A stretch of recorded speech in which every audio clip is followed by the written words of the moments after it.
Asaf loan साहब कदम बढ़ाओ, आपके इंतजार की। अब चूंकि ये लोग आसा चला गया इथों नेशनल कॉन्फ्रेंस या दूरी जमात आ रहा कोई नहीं बोले वहां से बोलूँ किए खसते हो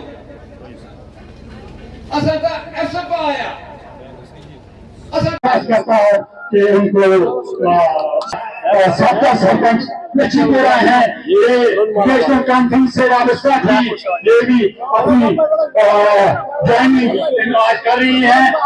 दरख्वास्त करता हूँ कि उनको माला बनाई जाए और पीपल्स कॉन्फ्रेंस में वेलकम किया जाए। इसके बाद मैं जो यहाँ से पार्लियामेंट में जाते थे और कहीं खाक भी बन के बोनियार को नहीं देखते थे। मैं यहाँ नेशनल कॉन्फ्रेंस की अगर बात करूं, किसी जमात को टारगेट नहीं करूंगा, क्योंकि वो लोग हमें टारगेट करते हैं, हम उनको टारगेट नहीं कर सकते। उनके पास इतनी सियासी पावर है कि वो बीपीएल एओवाई जो हुक्म जिसको दे उसको बन सकता है, मगर जब बीपीएल और एओवाई का टाइम आता है वो आप जैसे लीडरों को चुनकर वो आपके सामने है। जहन्नम में जाएगा, फला अच्छा मुसलमान नहीं है। भाई साहब घर में देखो, आपको सब पता चल जाएगा कौन अच्छा मुसलमान है और कौन खराब मुसलमान है।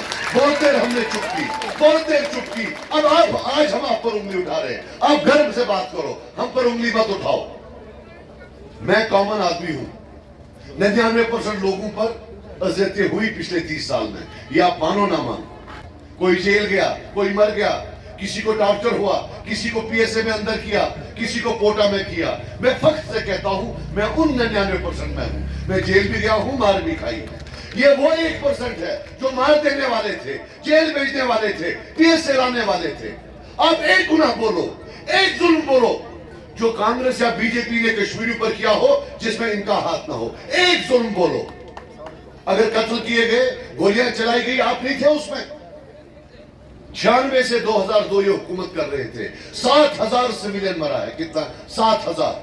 फिर जब उमर अब्दुल्ला साहब आए तब 1,000 मरा। बाप बेटे ने मिलकर कोई 10,000 सेफ्टी एक्ट लगाया हुआ है और सर्टिफिकेट देते फिरते हैं, वो अच्छा कश्मीरी, वो बुरा कश्मीरी।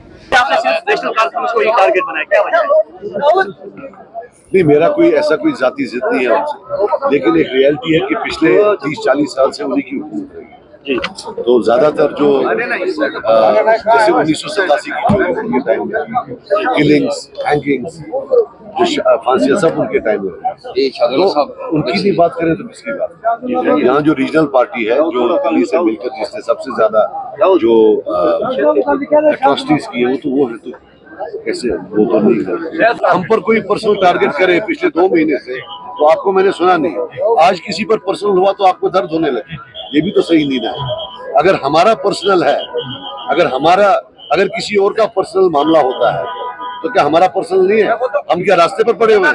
हम क्या पत्थर से पैदा हुए हैं? तो वो ठीक है, उसमें आप देखिए पहले किसने शुरू किया, हु स्टार्टेड फर्स्ट, वो देखिए। बाकी आज के बाद जो टारगेट करेगा तो हम पर्सनल जाएंगे। कोई हमारी जात पर करेगा, व्हाट इज दिस? हिंदुस्तान का सबसे जो प्रोटेक्टेड पर्सन है वो ये बाप बेटा है। प्राइम मिनिस्टर के बाद 100 आदमी इनको प्रोटेक्ट करते हैं। जो इनके बयानात हैं वो इस किस्म के हैं कि जो पहाड़ पर मेरा वर्कर है उसको सिक्योरिटी थ्रेट बनता है। ये white collar killers, they speak to kill. ये बोलते हैं इसलिए हैं कि बंदे को मारे कोई। इन कातलों का नहीं बोलूं तो किसका बोलूं? आप मुझे बताओ।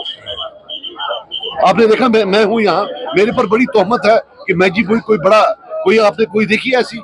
इन बाप बेटों में कोई होता यहाँ किलोमीटरों तक किसी को घुसने नहीं देते, परिंदे को नहीं मूव करने देते। और वो लोग फिर ऐसे बयान आते हैं जिसे मेरे ये वर्कर जो हैं, मेरे लीडर जो हैं, ये चालकू साहब हमारे कॉन्स्टिट्यूंसी, इनको तो एक बंदा भी प्रोटेक्ट नहीं करता है। ये मेरा डिस्ट्रिक्ट प्रेसिडेंट है, एक बंदा इसको प्रोटेक्ट नहीं करता है।